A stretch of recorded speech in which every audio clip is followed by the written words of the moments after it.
Mga boss, mga sir, ito no, yung aircon natin bigla na lang nawala yung lamig. Tapos chinek ko yung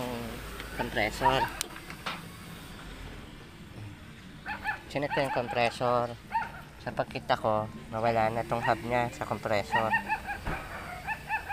So usually kasi kadalasan nito pag di na lumalamig yung aircon mo, malayo na yung space, tatanggalan mo lang ng washer spacer para gumana ulit yung aircon mo. O kadalasan to kasi kalumaan, nababasag to, basag, putol talaga yan. So kaya ayaw na umikot ng aircon. So minsan ito lang ang sira ng aircon ng kotse, checkin nyo muna bago kayo magpaayos or magpa-estimate ng kotse. Silipin nyo muna to.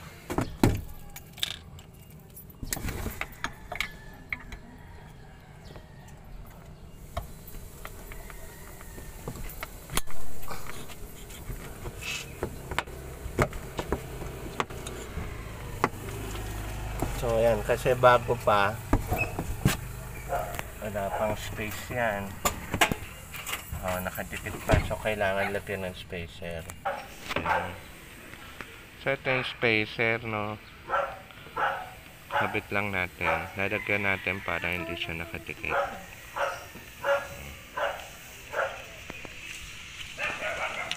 Ito yung spacer nya.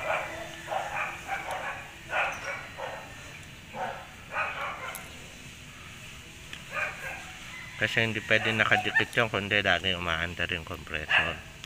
So pag binukas mo yung aircon, saka lang siya i-engage. Ayan, may space na siya, no. So ngayon, kakabit na natin yung tornilyo.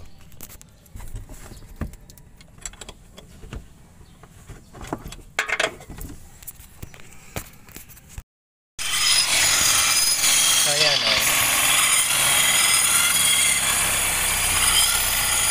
Yan o, dapat yan hindi nakabukas ang aircon yan. So dapat yan hindi umiikot. May spacer na yan, so ibig sabihin kulang. Tatanggalin natin ulit, dadagdagan natin yung spacer. Ayan o.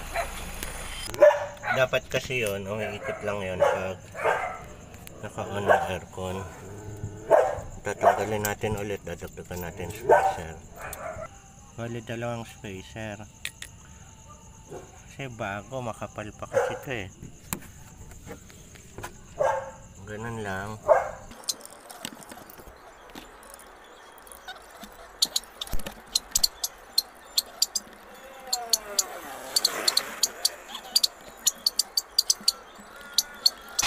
So ayan o, tignan nyo. Hindi na siya nakastart na yan.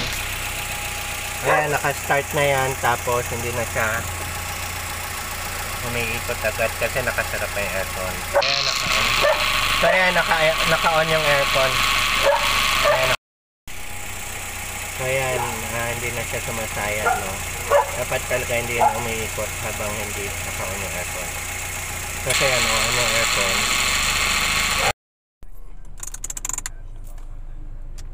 So ayan mga boss, mga sir, okay na siya, no. Malamig na. So ganun lang ho ang gagawin nyo. So sinare ko lang tong video para makatipid din kayo kung sakali. Basta pag ganun ho, kadalasan yan pag medyo nawala yung aircon nyo or nawawala, lumalamig tapos nawawala-wala, pwedeng yun ho, pwedeng yung spacer lang nung hub, or pag wala na talaga, silipin nyo muna, baka basag na yon yung hub na yon na pinalitan natin. So meron ho sa Shopee nun. Kung gusto nyo, request nyo lang sa comment.